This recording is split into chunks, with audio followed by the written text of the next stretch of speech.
Hello friends, नमस्कार। मेरा नाम है संदीप और आप सभी का वेलकम है नथिंग इम्पॉसिबल के यूट्यूब चैनल पर। आशा करता हूं कि आप सभी बहुत ही अच्छे होंगे। और आज के इस वीडियो में हम लोग 21 जनवरी 2022 के जो इम्पोर्टेंट करंट अफेयर हैं उनको आज की इस वीडियो में कवर करने वाले हैं। और ये करंट अफेयर के वीडियो जो है आपके ऑल एग्जाम के पॉइंट ऑफ व्यू से इम्पोर्टेंट है। चाहे आप कोई भी एग्जाम की तैयारी कर रहे हैं, एसएससी की कर रहे हैं, वनडे एग्जाम की तैयारी कर रहे हैं, पुलिस की कर रहे हैं, यूपीएससी कर रहे हैं, तो करंट अफेयर एक ऐसा टॉपिक है जहां से क्वेश्चन आपके अपने एग्जाम में देखने को मिल जाते हैं। 4 से 5 क्वेश्चन हर एग्जाम में करंट अफेयर के पूछे जाते हैं। तो इसको आप बहुत ही आसानी के साथ डेली बेसिस पे तैयार कर सकते हैं। आप न्यूज़पेपर पढ़ सकते हैं, मैगजीन करंट अफेयर की जो वीकली आती है उसको पढ़ सकते हैं। और ये दोनों नहीं कर पा रहे हैं तो हम प्रयास करेंगे डेली बेसिस पे आपको करंट अफेयर की वीडियो प्रोवाइड करें ताकि आपका करंट अफेयर वाला सेक्शन कंप्लीट हो जाए। इसके साथ ही साथ इन करंट अफेयर की वीडियो की जो पीडीएफ बनती है उस पीडीएफ को भी मैं टेलीग्राम ग्रुप में प्रोवाइड करता हूं ताकि आप पीडीएफ से भी एक बार उसे अच्छे से रिवाइज कर लें और सारा करंट अफेयर आपका क्लियर हो जाएगा। तो चलिए फ्रेंड, वीडियो को स्टार्ट करते हैं और आज के इंपॉर्टेंट करंट अफेयर को यहाँ पर कवर करते हैं। देखिए, यहाँ पर सबसे पहले करंट अफेयर में पूछा जा रहा है कि किस देश ने WEF दावोस एजेंडा 2022 के दौरान P3 यानी कि प्रो प्लैनेट पीपुल मूवमेंट का प्रस्ताव रखा है। तो यहाँ पर WEF का जो फुल फॉर्म होता है वर्ल्ड इकोनॉमिक फोरम, ये आपको याद रखना है। और यहाँ पर बेसिकली ये प्रस्ताव किसने रखा है, तो भारत ने रखा है। भारत के प्राइम मिनिस्टर जो हैं आपके नरेंद्र मोदी जी, उन्होंने इस प्रस्ताव को रखा है, ये आपको याद रखना है। अब इस क्वेश्चन के जो इंपॉर्टेंट डिटेल्स हैं उसे भी जानने का प्रयास करते हैं। देखिए, यहाँ पर सबसे पहले पॉइंट में मैंने बताया कि भारतीय प्रधानमंत्री नरेंद्र मोदी ने विश्व आर्थिक फोरम यानी कि WEF दावोस एजेंडा 2022 में भारत की जलवायु परिवर्तन प्रतिबद्धताओं को रेखांकित करने के लिए P3 यानी कि प्रो प्लैनेट पीपुल मूवमेंट की शुरुआत की है। जैसे कि क्वेश्चन में मैंने आपको पूछकर बताया था, तो यहाँ पर उसके डिटेल्स को मैं कवर करा रहा हूँ। ऐसा कोई भी करंट अफेयर का क्वेश्चन आपको इस वीडियो में नहीं मिलेगा जिसका मैं डिटेल्स आपको प्रोवाइड न करूँ। देखिए, यहाँ पर नेक्स्ट पॉइंट में मैंने बताया कि विश्व आर्थिक फोरम के दावोस एजेंडा वर्चुअल शिखर सम्मेलन ने विश्व नेताओं और महत्वपूर्ण संस्थानों को जो संस्थानों के प्रमुख की मेजबानी की है, ये आपको याद रखना है। तो बेसिकली इंपॉर्टेंट यहाँ पर यही है कि भारतीय प्रधानमंत्री नरेंद्र मोदी ने विश्व आर्थिक फोरम यानी कि WEF world economic forum Davos agenda 2022 में भारत की जलवायु परिवर्तन प्रतिबद्धताओं को रेखांकित करने के लिए P3 यानी कि प्रो प्लैनेट पीपुल मूवमेंट की शुरुआत की है।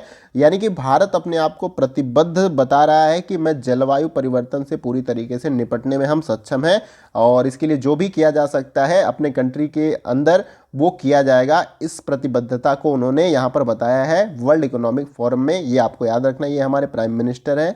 और इसके बाद से जितने भी ये डिटेल्स मैं बताता हूँ, इसमें अगर आपको कोई डाउट होता है, कन्फ्यूजन होता है, कुछ समझ में नहीं आता है, तो ये कमेंट बॉक्स का जो बॉक्स होता है यहाँ पर अपने डाउट या क्वेरी या किसी एग्जाम रिलेटेड जो क्वेरी है उसके बारे में पूछ सकते हैं। आइए नेक्स्ट करंट अफेयर को देखते हैं। देखिए, यहाँ पर अगले करंट अफेयर में पूछा जा रहा है कि हाल ही में किस केंद्रीय मंत्रालय ने climate hazard and vulnerability Atlas of India launch किया है। यहाँ पर इन चारों विकल्पों में से अगर आपको सही आंसर किसी भी क्वेश्चन का पता है तो आप कमेंट बॉक्स में अपना जवाब दे सकते हैं। देखिए, इस क्वेश्चन का जो हमारा राइट आंसर हो जाएगा वो है आपका ऑप्शन नंबर बी। पृथ्वी विज्ञान मंत्रालय ने जो है climate hazard and vulnerability Atlas of India को जो है लॉन्च किया है, ये आपको याद रखना है। अब इस क्वेश्चन के जो इंपॉर्टेंट डिटेल्स है उसे भी जानने का प्रयास करते हैं। देखिए, यहाँ पर सबसे पहले पॉइंट में मैंने आपको बताया कि केंद्रीय पृथ्वी विज्ञान मंत्रालय द्वारा हाल ही में अपनी तरह का पहला climate hazard and vulnerability Atlas of India जारी किया गया है।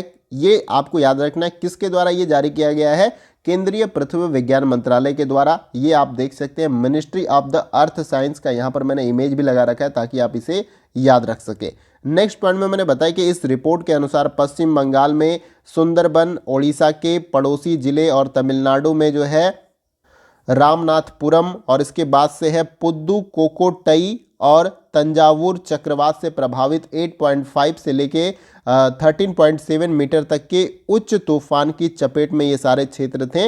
इसी को लेकर बेसिकली यहाँ पर केंद्रीय पृथ्वी विज्ञान मंत्रालय के द्वारा जो है climate hazard and vulnerability Atlas of India जो है जारी किया गया है। इस तरह के जो आपके तूफान आते हैं, चक्रवात आते हैं, इनकी के संदर्भ में एक रिपोर्ट है, जैसा कि यहाँ पर मैंने बताया। और इस रिपोर्ट में जो है पश्चिम बंगाल, सुंदरबन, उड़ीसा के पड़ोसी कुछ ज़िले हैं, और तमिलनाडु है, रामनाथपुरम है, पुदुकोट्टई है, और तंजावुर चक्रवात से प्रभावित क्षेत्र है। यहाँ पर ये स्पीड दी गई है 8.5 और 13.7 मीटर तक के उच्च तूफान की चपेट में है।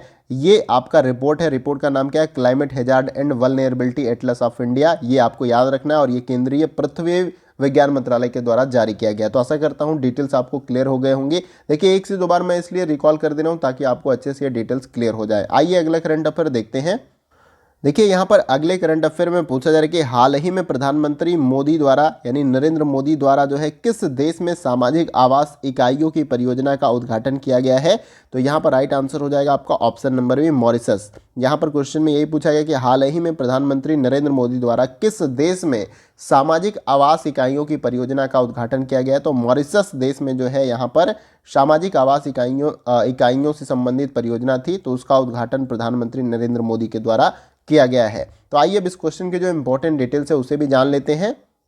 देखिए, यहाँ पर सबसे पहले पॉइंट में मैंने बताया कि प्रधानमंत्री नरेंद्र मोदी और मॉरिशस के प्रधानमंत्री प्रविंद कुमार जगन्नाथ ने संयुक्त रूप से 20 जनवरी 2022 को मॉरिशस में भारत सहायता प्राप्त सामाजिक आवास इकाइयों की परियोजना का उद्घाटन किया गया। अब तो आपको पता है कि यहाँ पर भारत के प्रधानमंत्री नरेंद्र मोदी हैं, लेकिन मॉरिशस के जो प्रधानमंत्री हैं वो आपके प्रविंद कुमार जगन्नाथ हैं। ये नाम भी आपको याद रखना है। अन्य देशों, जो हमारे पड़ोसी देश हैं, वहाँ पर किस देश में कौन प्रधानमंत्री है उससे संबंधित भी क्वेश्चन आपको अपनी परीक्षाओं में देखने को मिलते हैं। तो मॉरिशस के प्रधानमंत्री जो है प्रविंद कुमार जगन्नाथ हैं, ये आपको याद रखना है। और यहाँ पर जो है आवास इकाइयों की परियोजना का उद्घाटन जो है प्रधानमंत्री नरेंद्र मोदी के द्वारा किया गया है। नेक्स्ट पॉइंट में मैंने बताया कि मेट्रो एक्सप्रेस परियोजना और अन्य बुनियादी ढांचा परियोजना के लिए भारत द्वारा मॉरिशस को 190 मिलियन डॉलर का यहाँ पर ऋण के ऊपर जो है समझौता भी किया गया है। तो ये भी काफ़ी इंपॉर्टेंट हो जाता है। यहाँ से भी क्वेश्चन बनाया जा सकता है कि मॉरिशस को जो है भारत की तरफ से कितने मिलियन डॉलर का जो है ऋण के समझौते पर जो है हस्ताक्षर किया गया है या समझौता किया गया है। तो ये 190 मिलियन डॉलर के ऋण समझौते का भी जो है आदान प्रदान किया गया है, ये भी आपको याद रखना है।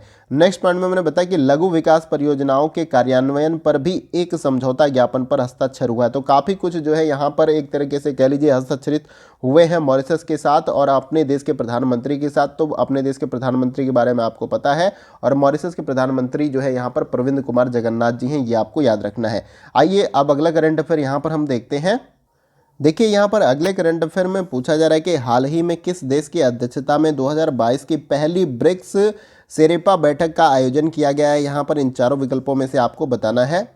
तो यहाँ पर राइट आंसर हो जाएगा इस क्वेश्चन का आपका ऑप्शन नंबर ए, यहाँ पर राइट आंसर हो जाएगा। चीन के द्वारा जो है ब्रिक्स शेरेपा बैठक का आयोजन यहाँ पर किया गया है। बेसिकली इसकी अध्यक्षता चीन ने की है, ये भी आपको याद रखना है। अब इस क्वेश्चन के जो इंपॉर्टेंट डिटेल्स हैं वो भी हम जान लेते हैं।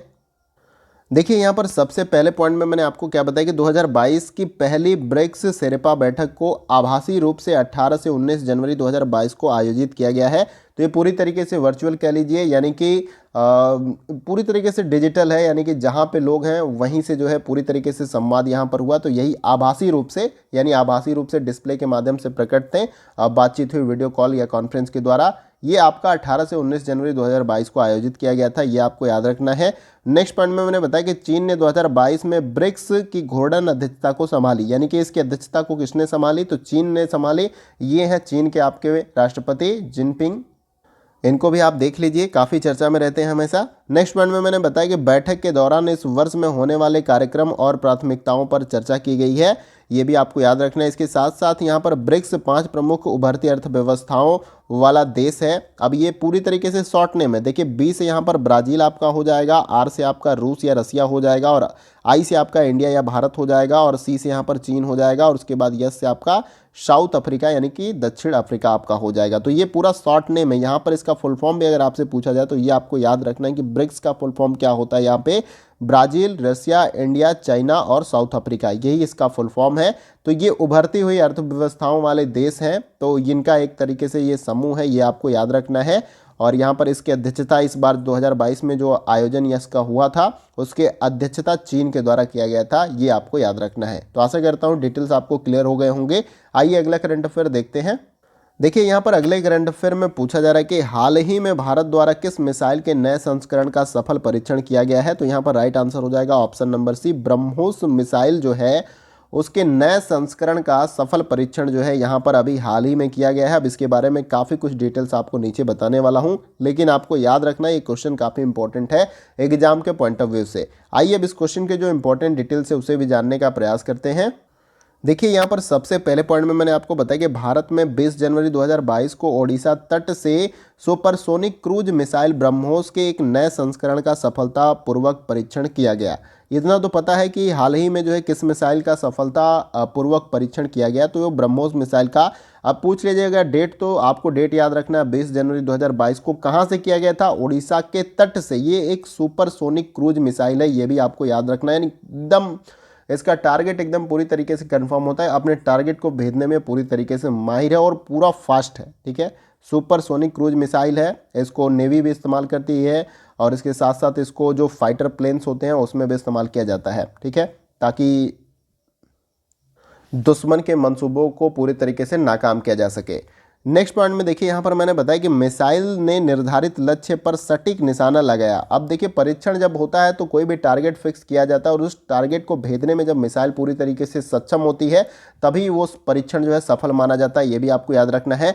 नेक्स्ट पॉइंट में मैंने बताया कि ब्रह्मोस मिसाइल 2.8 मैक या ध्वनि की गति से लगभग 3 गुना तेज गति से उड़ान भरती है। अब सोचिए कि ध्वनि की जो गति है उससे 3 गुना तेजी के साथ जो है ये उड़ान भरती है, ट्रेवल करती है, तो कितने कम समय में ये अपने दुश्मन के किले को कह लीजिए या दुश्मन को पूरी तरीके से ध्वस्त कर सकती है।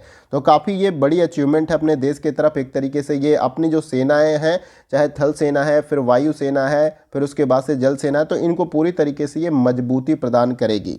नेक्स्ट पॉइंट में मैंने बताया कि डीआरडीओ ने हाल ही में भारतीय नौसेना के एक स्टेल्थ गाइडेड मिसाइल विध्वंसक से ब्रह्मोस के एक नौसैनिक संस्करण का सफलतापूर्वक परीक्षण किया। इसको मैंने बताया कि ओडिशा के तट से जो है इसका पूरी तरीके से परीक्षण किया गया है। ये ब्रह्मोस का नया संस्करण है, ये अपडेटेड वर्जन यूं कह लीजिए, काफ़ी घातक और खतरनाक है। आशा करता हूं कि डिटेल्स आपको क्लियर हो गए होंगे। आइए अगला करंट अफेयर देखते हैं। देखिए यहाँ पर अगले करंट अफेयर में पूछा जा रहा है कि हाल ही में, यहाँ पर पूछा जा रहा है कि हाल ही में एआई यानी कि आर्टिफिशियल इंटेलिजेंस होता है इसका फुल फॉर्म, एआई अपनाने वाले शीर्ष 10 वैश्विक देशों में भारत को किसके द्वारा शामिल किया गया। यानी कि भारत भी जो है विश्व के 10 देशों में आ चुका है आर्टिफिशियल इंटेलिजेंस जैसी तकनीक को इस्तेमाल करने में। तो इसका जो राइट आंसर हो जाएगा वो है आपका option number A, Brookings institution के द्वारा जो है भारत को टॉप 10 वैश्विक देशों में जो है शामिल किया गया एआई यानी कि आर्टिफिशियल इंटेलिजेंस जैसी तकनीकों का इस्तेमाल करने के क्षेत्र में। तो आशा करता हूं यहां तक आपको क्लियर हो गया और इसका राइट आंसर भी आपको क्लियर हुआ होगा। अब इस क्वेश्चन के जो इंपॉर्टेंट डिटेल्स हैं उसे भी जानने का प्रयास करते हैं। देखिए यहाँ पर सबसे पहले पॉइंट में मैंने बताया कि द ब्रुकिंग्स इंस्टीट्यूशन द्वारा प्रकाशित एक अध्ययन के निष्कर्षों के अनुसार भारत कृत्रिम बुद्धिमत्ता, अब देखिए एआई का मतलब यही होता है आर्टिफिशियल इंटेलिजेंस, जिसको हिंदी में कृत्रिम बुद्धिमत्ता कहते हैं, यानी कि जो मनुष्य के द्वारा एक बुद्धिमत्ता तैयारी की गई है या आर्टिफिशियल इंटेलिजेंस के बारे में बनाया गया है। तो कृत्रिम बुद्धिमत्ता में तकनीकी प्रगति और वित्त पोषण के मामले में दुनिया के शीर्ष 10 देशों में शामिल हो चुका है भारत, तो काफ़ी तेज़ी से प्रगति कर रहा है। नेक्स्ट पॉइंट में मैंने बताया कि यह एआई यानी कि आर्टिफिशियल इंटेलिजेंस पर खर्च और निवेश के मामले में छठे स्थान पे है। यानी कि इस तरह के तकनीक पे खर्च करने के मामले में अपना भारत देश जो है छठे स्थान पे है पूरे विश्व के अंदर, ये भी आपको याद रखना है। और नेक्स्ट पॉइंट में मैंने बताया कि एआई यानी कि आर्टिफिशियल इंटेलिजेंस जो है उपलब्धियों में भारत से आगे आने वाले देशों में अमेरिका, चीन, ब्रिटेन, फ्रांस, जापान और जर्मनी शामिल है। तो बेसिकली आप देखिए जापान है, फ्रांस है, ब्रिटेन है, चीन, ये 5 देश आगे हैं, बाकी 6 नंबर पे अपना देश आता ही है। तो जल्द ही मुझे लगता है कि 2-3 सालों में जो है ये काफ़ी आगे टॉप 3 में जो है अपने देश का नाम हो जाएगा एआई यानी आर्टिफिशियल इंटेलिजेंस जैसे तकनीक के इस्तेमाल में।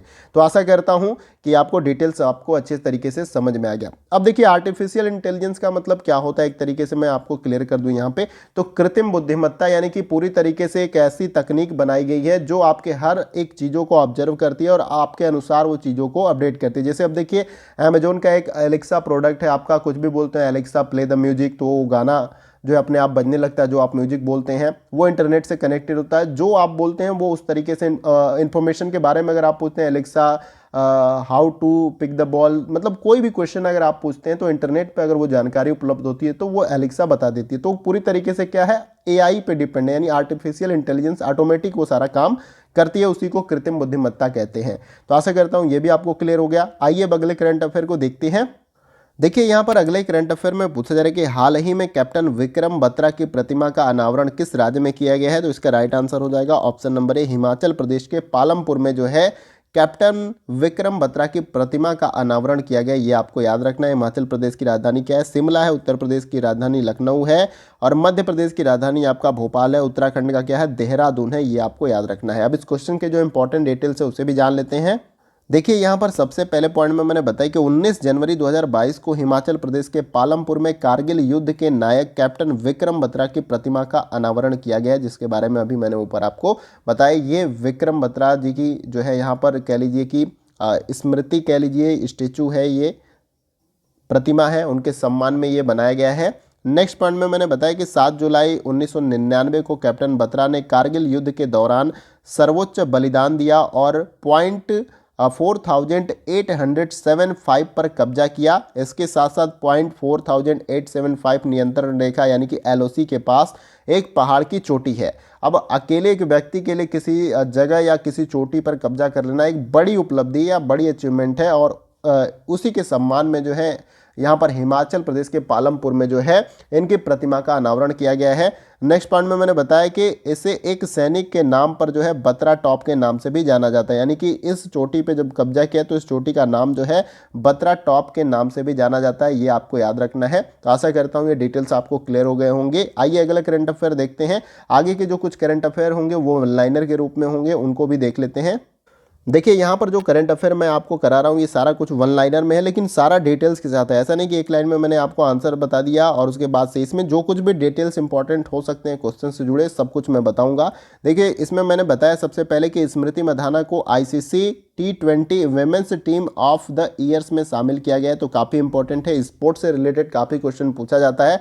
अगर पूछ लिया जाए कि ICC T20 women's team of the years में किस भारतीय खिलाड़ी को शामिल किया हालिया में, तो स्मृति मंधाना को, ये भारतीय टीम की, महिला जो भारतीय टीम है क्रिकेट की उसकी उपकप्तान भी है, ये भी आपको याद रखना है। नेक्स्ट पॉइंट में मैंने बताया कि आईसीसी मेंस T20 टीम में कोई भी भारतीय प्रतिनिधित्व नहीं किया था, यानी कि मेंस की जो T20 की टीम थी उसमें जो है यहाँ पर ऑफ द ईयर्स जो ये पुरस्कार से संबंधित समारोह था उसमें कोई भी भारतीय नहीं था, ये आपको याद रखना है।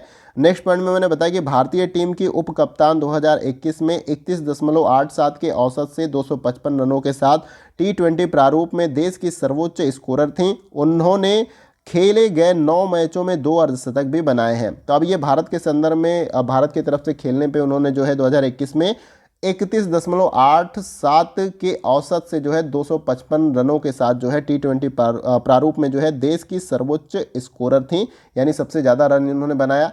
T20 में 31.87 की औसत अच्छी खासी होती है, ऐसा नहीं कि बुरा औसत है, यानी कि हर मैच में 31 रन ये बनाने का पूरा इनका औसत है।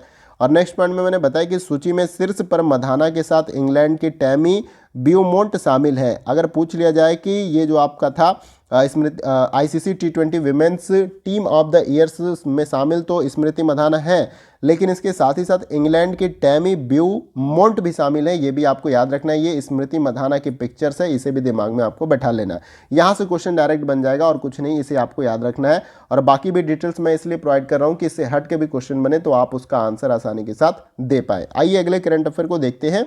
देखिए यहाँ पर अगला करंट अफेयर सानिया मिर्जा से रिलेटेड है, तो स्पोर्ट्स से रिलेटेड अभी 2-3 करंट अफेयर मैं आपको कराऊंगा पॉइंट टू पॉइंट। देखिए इसमें मैंने बताया कि पूर्व Wimbledon doubles champion Sania Mirza ने 2022 के बाद टेनिस से संन्यास लेने की घोषणा की है। यानी कि 2022 के बाद जो है सानिया मिर्जा जो कि टेनिस प्लेयर हैं भारत के, ये संन्यास लेने की घोषणा की है। पूर्व विंबलडन डबल्स चैंपियन पहले रह चुकी हैं सानिया मिर्जा। और नेक्स्ट पॉइंट में देखिए मैंने बताया कि वह 2005 में WTA सिंगल्स खिताब जीतने वाली पहली भारतीय बनी। देखिए काफ़ी इनका अचीवमेंट है, टेनिस खेल के संदर्भ में काफ़ी इन्होंने अचीवमेंट हासिल की है।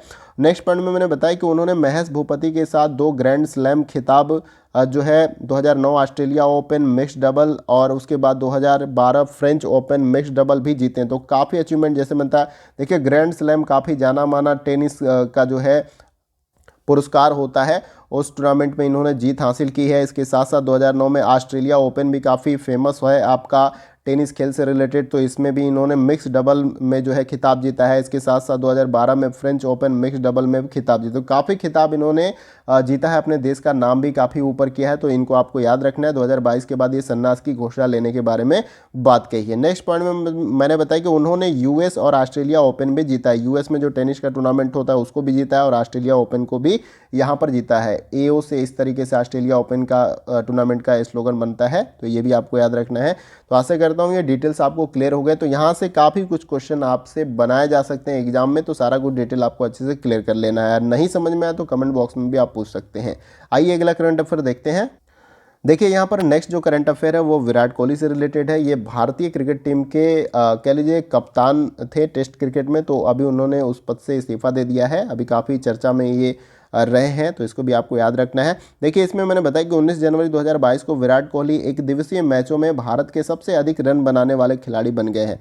अब यहाँ से क्वेश्चन डायरेक्ट आपसे बनाया जाएगा कि 2022 में किस एक दिवसीय मैचों में सर्वाधिक रन बनाने वाले खिलाड़ी बन गए, तो वो विराट कोहली हैं। डेट पूछा जाए तो 19 जनवरी 2022 को ये कीर्तिमान इन्होंने स्थापित किया है, ये भी आपको याद रखना है।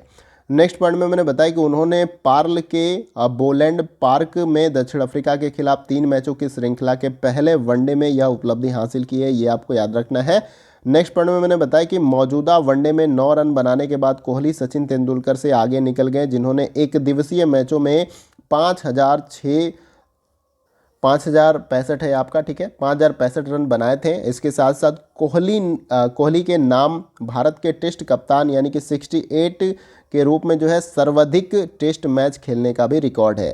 तो यहाँ पर ये भी काफ़ी इंपॉर्टेंट है कि कोहली के नाम जो है भारत के टेस्ट कप्तान के रूप में इन्होंने 68 मैच खेले हैं। ये अभी तक किसी कप्तान ने नहीं खेले 68 मैच, ये भी काफ़ी इंपॉर्टेंट है, आपको याद रखना है।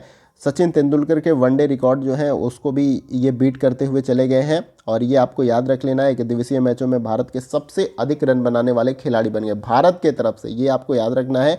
काफ़ी ये इंपॉर्टेंट करंट अफेयर्स है, काफ़ी हाई प्रोफाइल कह लीजिए, काफ़ी फेमस पर्सन है, तो इनसे रिलेटेड क्वेश्चन आपको एग्जाम में देखने को मिल जाएंगे। तो इसलिए आप जितना भी मैं इनसे रिलेटेड कोई आपको वन लाइनर के रूप में जो भी डिटेल्स आपको बता रहा हूँ वो आपको अच्छे से समझ लेना है। पीडीएफ भी मैं प्रोवाइड कर दूंगा, वहाँ से भी आप एक बार रिवाइज कर लीजिएगा, आपको अच्छे से समझ में आ जाएगा। आइए अगले करंट अफेयर को देखते हैं। ये हमारा लास्ट करंट अफेयर होगा इस वीडियो का, इसको भी देखते हैं, वन लाइनर के रूप में है। देखिए पहले पॉइंट में मैंने बताया कि भारत और डेनमार्क हरित हाइड्रोजन सहित हरित ईंधन पर संयुक्त अनुसंधान और विकास शुरू करने पर सहमत हुए हैं। तो ये काफ़ी इंपॉर्टेंट है और चर्चा में भी काफ़ी ये चल रहा है। जैसे आप सभी को पता है कि ग्लोबल वार्मिंग से रिलेटेड काफ़ी प्रॉब्लम पूरे विश्व भर में देखने को मिल रहे हैं, कहीं ग्लेशियर पिघल रहे हैं, कोई प्रजाति विलुप्त हो रही है।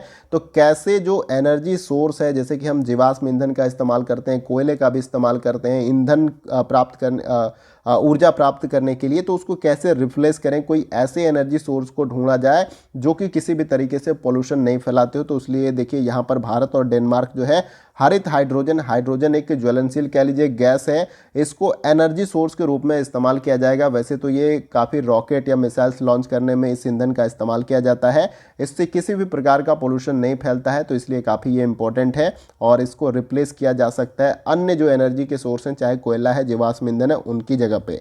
तो ये आपको याद रख लेना है। दूसरे पॉइंट में मैंने बताया कि संयुक्त विज्ञान और प्रौद्योगिकी समिति की बैठक जनवरी 2022 में दोनों देशों के विज्ञान प्रौद्योगिकी और नवाचार में राष्ट्रीय रणनीतिक प्राथमिकताओं और विकास पर चर्चा करने के लिए आयोजित की गई थी। इसके साथ साथ दोनों पक्ष साझेदारी विकास के लिए 3-4 वेबिनार आयोजित करने पर सहमत हुए, यानी कि ये दोनों देश मिलकर जो है ग्रीन एनर्जी पे पूरी तरीके से काम करेंगे, बिना पोल्यूशन फैलाने वाली एनर्जी का इस्तेमाल किया जाए, उस पर ये दोनों देश मिलकर काम करेंगे। कौन? भारत और डेनमार्क, इसके बीच में सहमति ये पूरी तरीके से हुई है। आप देख सकते हैं ये हमारे प्राइम मिनिस्टर है और ये डेनमार्क की, तो ये आपको याद कर लेना है। आशा करता हूँ सारा डिटेल्स आपको अच्छे से क्लियर हो गया होगा और उम्मीद करता हूँ कि वीडियो का सेशन भी आप सभी को पसंद आया होगा। और किसी भी क्वेश्चन को लेकर, अगर जितने भी मैंने करंट अफेयर आपको प्रोवाइड किए, इसमें कुछ क्वेश्चन जो है आपको क्वेश्चन टाइप में मैंने बना के प्रोवाइड किए, 7 क्वेश्चन तो आपको मैंने जो ऑप्शनल जो क्वेश्चन होते हैं 4 विकल्प देके, तो उस तरीके से मैंने प्रोवाइड किए, और बाकी 4-5 क्वेश्चन जो है वन लाइनर के रूप में वो भी मैंने डिटेल में ही आपको प्रोवाइड किए।